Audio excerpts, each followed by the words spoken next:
আমরা সংস্কারের বিরুদ্ধে নই। আমরা বারবার কি কি সংস্কার হওয়া উচিত সেটা বলেছি। সংস্কার হতে বেশি দিন সময় লাগে না, আর সংস্কার তো যুগ যুগ ধরে চলবে। এই সমাজ যেন এমন সমাজ হয় যেখানে শান্তিতে স্বস্তিতে সবাই বসবাস করতে পারে। বন্ধুরা আমার, আজকে নবগঠিত মুন্সিগঞ্জ বিএনপির আহ্বায়ক কমিটিকে এখানে জনাব মিজানুর রহমান সিনহা এবং জনাব মহিউদ্দিন আহমেদের নেতৃত্বে যে নতুন কমিটি হয়েছে তাদেরকে আমি কেন্দ্রের পক্ষ থেকে আন্তরিক প্রীতি এবং শুভেচ্ছা জানাচ্ছি। তাদের নেতৃত্বে মুন্সিগঞ্জে একটি শক্তিশালী, একটি দক্ষ এবং মুন্সিগঞ্জে বরাবরই বিএনপির ঘাঁটি এবং প্রত্যেকটি সিটে প্রত্যেকটি আসনে জিয়াউর রহমানের সময় থেকে বিএনপির প্রার্থী সেখানে বিজয় লাভ করে। সেই ঐতিহ্য মিজানুর রহমান সিনহা এবং মহিউদ্দিন আহমেদ সেই ঐতিহ্যকেই তারা বহন করবে। কয়েকটি জেলা কমিটি আহ্বায়ক কমিটি অনুমোদিত হয়েছে। তার মধ্যে অন্যতম ঢাকা পার্শ্বের জেলা, গুরুত্বপূর্ণ জেলাগঞ্জের কমিটি আংশিক আহ্বায়ক কমিটি গঠিত হয়েছে।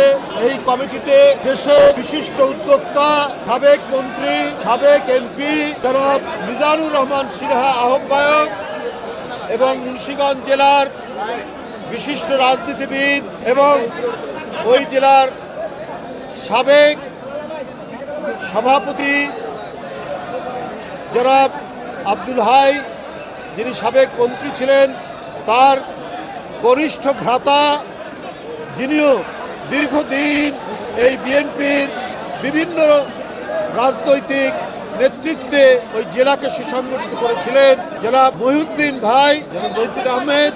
উনি ১ নম্বর যুগ্ম আহ্বায়ক হয়ে সদস্য সচিব হয়ে আপনার আংশিক এই কমিটি গঠিত হয়েছে। দুজনই অত্যন্ত সুপরিচিত রাজনীতিবিদ। আপনারা সবাই জানেন মিজানুর রহমান সিনহা এই দেশের একটি অত্যন্ত পরিচিত এবং স্বনামধন্য পরিবারের সন্তান এবং ইতিপূর্বে তিনি জনগণের ম্যান্ডেট দিয়ে এমপি হয়েছেন, মন্ত্রী হয়েছেন।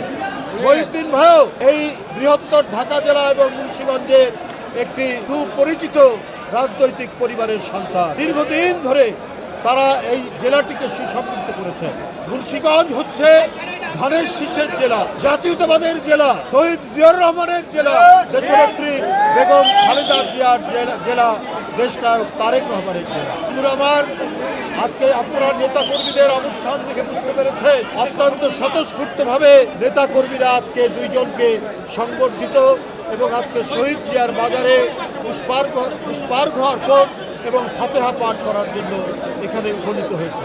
বন্ধুরা আমার, অনেক রক্তস্রোতের বিনিময়ে আজকের এই রাজনৈতিক পরিবেশ, অন্তর্বর্তীকালীন সরকার তারা আজকে ক্ষমতায় আছে।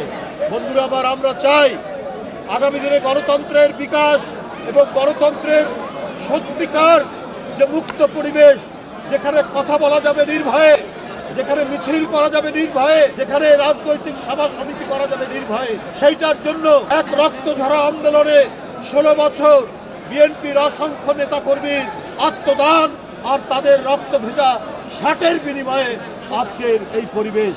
বন্ধুরা আমার, আমরা একটি পর্যায় পার করেছি গণতন্ত্রে, এখন চূড়ান্ত পর্যায়ে আমাদেরকে আসতে হবে। অবাধ সুষ্ঠু নির্বাচন, 4 বিভাগের স্বাধীনতা, আইনের শাসন আমাদেরকে নিশ্চিত করতে হবে। আজকে আপনাদের মাধ্যমে বলতে চাই, এই দেশে যেন কোনো বিক্ষোভ, কোনো আন্দোলন যাই হোক না কেন, সেখানে আইন শৃঙ্খলা বাহিনী শর্টগান বের করেই আপনার গুলি করে যে হত্যার যে দৃষ্টান্ত শেখ হাসিনার পুলিশ বাহিনী দেখিয়েছে, সেই আন্দোলন দমানোর জন্য অথবা যে কোনো রাজনৈতিক কর্মসূচিকে দমন করার জন্য গুলির ব্যবহার, শর্টগানের ব্যবহার চিরদিনের জন্য নিষিদ্ধ করতে হবে। এখন থেকে কোনো বর্বর শাসন, কোনো বর্বর আইন প্রতিষ্ঠিত করা যাবে না। আবার শেখ হাসিনা তার বর্বর শাসন ফিরে পাওয়ার জন্য মরিয়া। উনি আরেকটি পার্শ্ববর্তী দেশ থেকে আশ্রয় পাচ্ছেন। আশ্রয় পেয়ে তিনি নানা ধরনের বাংলাদেশের ভেতর উস্কানিমূলক কাজ এবং চক্রান্ত করার জন্য তার নেতাকর্মীদেরকে নির্দেশ দিচ্ছে।